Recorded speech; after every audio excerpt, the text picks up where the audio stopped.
Hi, I'm Susan Taylor with Scripps Health in San Diego, California. There's lots of things that can cause chest pain. Maybe it's a pulled muscle, upset stomach, a panic attack, or maybe something more serious. Maybe it's a heart attack. What steps should you take if you experience chest pain? Joining us is Dr. Christina Adams. She's an integrative cardiologist with the Scripps Clinic Medical Group in La Jolla, California. Doctor, thanks so much for being with us. Thank you, Susan. So let's start with the most serious. What if it is a heart attack? How would you know? Yeah, so cardiac chest pain is quite severe. Here's a model of the heart. When you have obstruction to blood flow to the heart vessels, the muscle screams out for oxygen. It's in pain. So typically, this is going to happen with other associated symptoms: shortness of breath, profuse sweating, nausea. This is not going to go away quickly. Advice is go to the ER. And what if the chest pain is related to a pulled muscle in the chest? So your history is going to be helpful. So if you're out in the gardening doing a certain activity, or you're at the gym and maybe lifting some weights, that will be that same muscle. So if you can do that same motion, that should bring out the pain. Again, shouldn't have other associated symptoms like sweating, dizziness, shortness of breath, profuse nausea. And what if it's a panic attack? That's a tough one, because the symptoms of a panic attack can certainly feel exactly like a heart attack. That can have other associated symptoms. If you're prone to panic attacks and you know that is, still the advice is get checked out. But typically with panic attacks, we can get our breath under control. Chest pain from a heart attack's not going to go away quickly. And what about chest pain from indigestion? Well, that's really sneaky, because even with women, a lot of women can have reflux symptoms, feeling like it's GERD, feeling like it's reflux. But again, that should come on more with exertion, maybe some associated symptoms like shortness of breath, doesn't go away by itself. If you ever associate your reflux with activity, that needs to be checked out, because that could be cardiac in nature. And you're talking about acid reflux.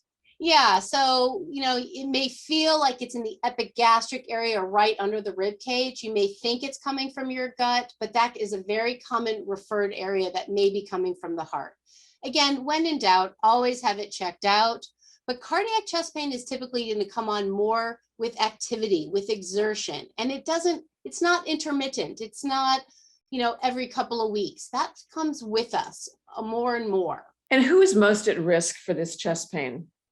The risk factors haven't changed, Susan. So these are people with high blood pressure, high cholesterol, diabetes, obesity, sleep apnea, smokers, and positive family history, and increased ages. So we're thinking men and women from 50 years and above. There are always going to be outliers, but the common risk factors have not changed in the last 10 years. So let's say you have chest pain, but your doctor says your heart is fine. That was going to depend on the person. So if you still feel that you're having symptoms and needs to be checked out, go see a cardiologist to do some really in-depth detection, saying, I did this stress test. What could the stress test possibly be missing?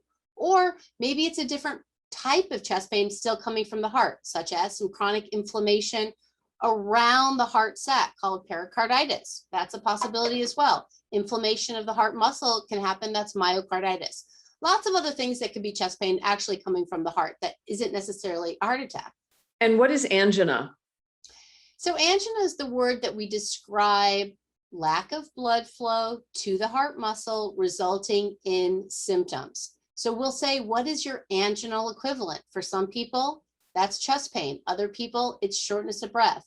And people who've had a heart attack or stents or bypass, typically they will report the same anginal symptoms. Lack of blood flow to the heart is basically what it is. So how do you relieve this tightness in the chest? What steps can you take? Really depends on what's happening. So in some people, they'll take a nitroglycerin and put it underneath their tongue. Those are people with known heart disease. In other people, the blood pressure could be high. We need to get the blood pressure down. Really depends on the etiology or the cause of the chest tightness. So how do you treat the chest pain? So again, depends on why we're having the chest pain. So if it's chest pain coming from inflammation around the heart or pericarditis, we treat that with non-steroidal anti-inflammatories like Aleve.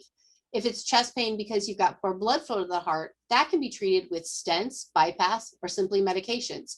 Overall, though, it's blood pressure control, cholesterol control, diabetes control, and exercise. At what point should you go see your doctor or go to the ER?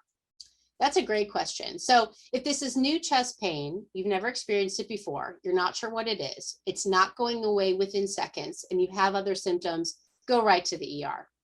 If it's something you've experienced before and you've talked to your doctor already about it, or let's say you already have a cardiologist, give your cardiologist a call and say, I think I'm having my usual angina.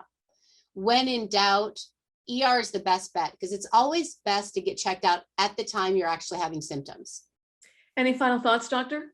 The best treatment for heart disease is prevention. So I tell my patients, do your own stress test every day and make sure you're exercising regularly. If your exercise tolerance changes, see your doctor immediately. Doctor, thanks so much for being with us. We appreciate you taking the time. Thanks, Susan, anytime. All righty. Want more information on chest pain? Just click on the link or go to scripps.org/videos. Want more critical information about your health? Please subscribe to our Scripps Health YouTube channel and follow us on social media at Scripps Health. At Scripps, we're here for good. I'm Susan Taylor. Thanks for joining us.